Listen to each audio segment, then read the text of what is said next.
Gas শেষ হয়ে গেলে যা অবস্থা হয়, তো আমি এইভাবে গ্যাস শেষ হয়ে যাওয়ার পরে এই ট্রিকটা কাজে লাগিয়েছিলাম।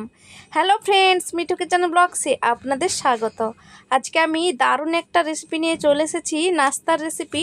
একবার বানিয়ে দেখুন, আমি যেভাবে বানিয়েছি এতটা টেস্টি লাগবে না, একবার বানালে মন ভরবে না, বারবার বানাতে ইচ্ছে করবে। তো তার জন্য আমি নিয়ে নিয়েছি 1 বাটি সুজি, দিয়ে দিয়েছি আধা বাটি থেকে একটু কম টক দই, জলটা ঝরিয়ে দিয়ে দিয়েছি, দিয়ে সুজির সাথে ভালোভাবে এভাবে মিশিয়ে নিচ্ছি।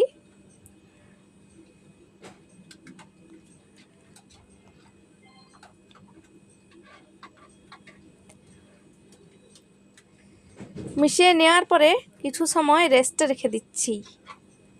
তারপরে এদিকে কিছু সবজি নিয়ে নিয়েছি, গাজর, বাঁধাকপি, ক্যাপসিকাম, কাঁচা লঙ্কা, ধনেপাতা, পেঁয়াজ, এগুলোকে আমি চপিং করে নিচ্ছি। চপিং করে নিলে খুবই সুবিধে হবে।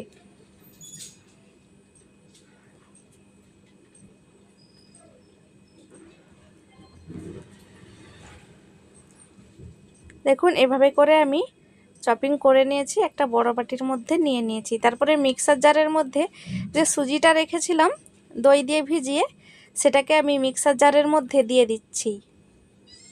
সামান্য দিয়ে দিচ্ছি চিনি, পরিমাণ মতো নুন আর আধা বাটির মতো জল দিয়ে পেস্ট করে নিচ্ছি। একটা বড় জায়গার মধ্যে পেস্ট নিয়ে নিচ্ছি। মিক্সার জারটা ধুয়ে একটু জলও দিয়ে দেব।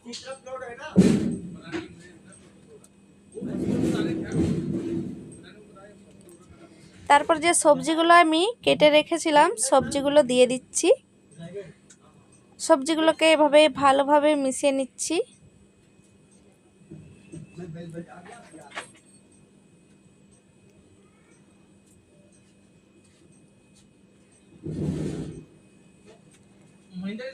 মিক্সার জারটা ধুয়ে আরও একটু আমি জলটা দিয়ে দিচ্ছি, দিয়ে এভাবে করে মিশিয়ে নিচ্ছি।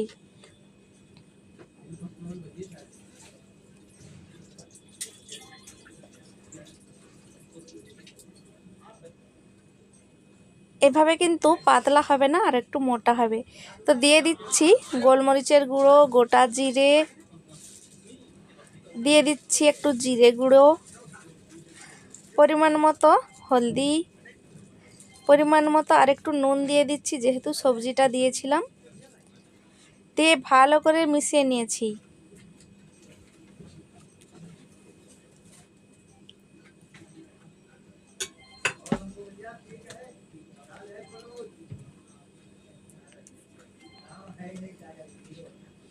মিশিয়ে নেওয়ার পরে মনে হলো যেন পাতলা হয়ে গেছে, তার জন্য আমি দিয়ে দিচ্ছি 2 চামচ চালের গুঁড়ো।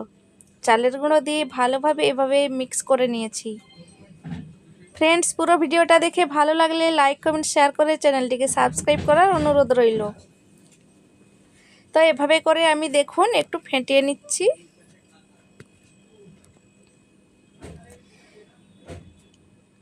সকালে বা রাত্রেবেলা বা ডিনারে এই রেসিপিটা বানিয়ে নিতে পারেন। খুবই কম সহজে তৈরি হয়ে যাবে আর খেতে অসাধারণ লাগবে, আর হেলদিও আছে, খুবই টেস্টি। একবার বানিয়ে অবশ্যই দেখতে পারেন, ফেল হবেন না। লাস্টে দিয়ে দিচ্ছি হাফ চামচের একটু কম বেকিং পাউডার। আমি এখানে বেকিং পাউডারটা দিয়েছি, দিয়ে এভাবে আবারও চামচের সাহায্যে এভাবে করে মিশিয়ে নিচ্ছি।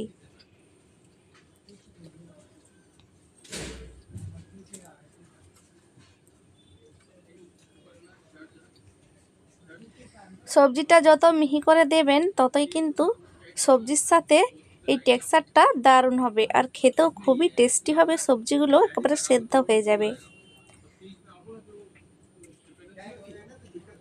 তারপরে কড়াইয়ের মধ্যে 1 চামচের মতো সর্ষে তেল দিয়ে সর্ষে আর জিরে ফোড়ন আর একটু সাদা তিল ফোড়ন দিয়ে এই ব্যাটারের মধ্যে মিশিয়ে নিচ্ছি।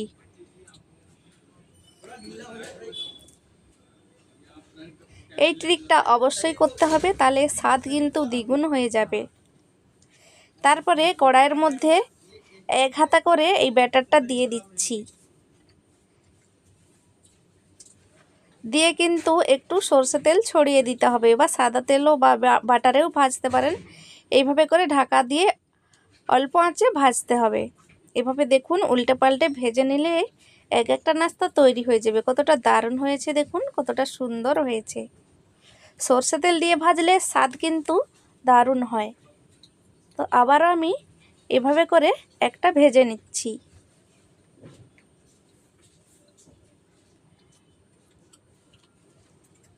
এভাবে উল্টে পাল্টে কিন্তু ভেজে নিতে হবে।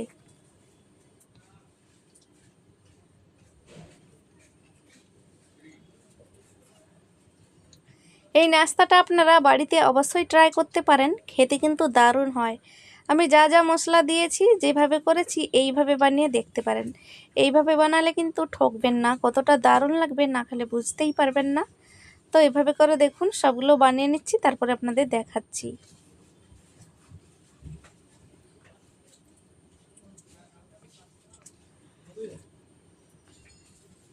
দেখুন খুবই তাড়াতাড়ি করে নাস্তাগুলো কিন্তু তৈরি হয়ে যায়।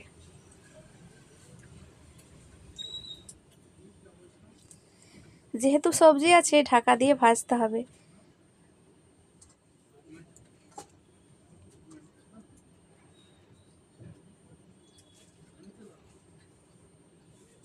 দেখুন এভাবে করে কিন্তু সবগুলো আমি ভেজে নিচ্ছি।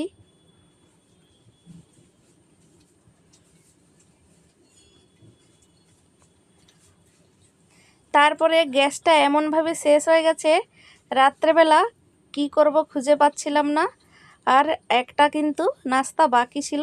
তার জন্য আমি এই ট্রিকটা কাজে লাগিয়েছিলাম। মোমবাতি ছিল বাড়িতে, এইভাবে করে দিয়ে আমি কড়াই বসিয়ে নাস্তাটা লাস্টের যে বেঁচে ছিল বানিয়ে নিলাম।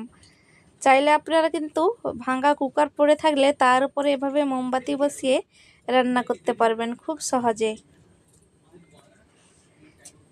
যত হালকা জিনিস বসাবেন তত তাড়াতাড়ি গরম হবে। আমি এখানে কড়াইটা বসিয়েছিলাম, দেখুন এভাবে করে তৈরি হয়ে যাচ্ছে আমার নাস্তাগুলো।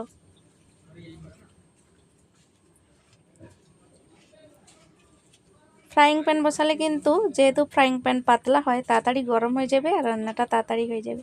এদিকে ধ্যান রাখতে হবে কিন্তু মোমবাতিগুলো যেন নিভে না যায়। দেখুন এইভাবে করে আমি গ্যাসের চুলার যে সেই চারকোনাভাবে যে থাকে সেটাকেও আমি বসিয়ে দিয়েছি। দেখুন খুবই সুন্দরভাবে মোমবাতিটা জ্বলছে। এদিকে তেলটা গরম হয়ে গেছে, লাস্টের যেটা নাস্তা বাকি ছিল সেটা আমি দিয়ে দিচ্ছি।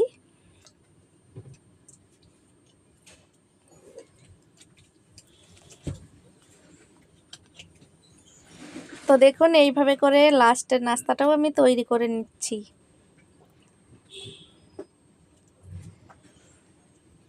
মোমবাতিগুলো নিভে গেছে, লাস্টে কাগজ দিয়ে দিয়েছিলাম যাতে তাড়াতাড়ি কড়াইটা আরও বেশি গরম হয়।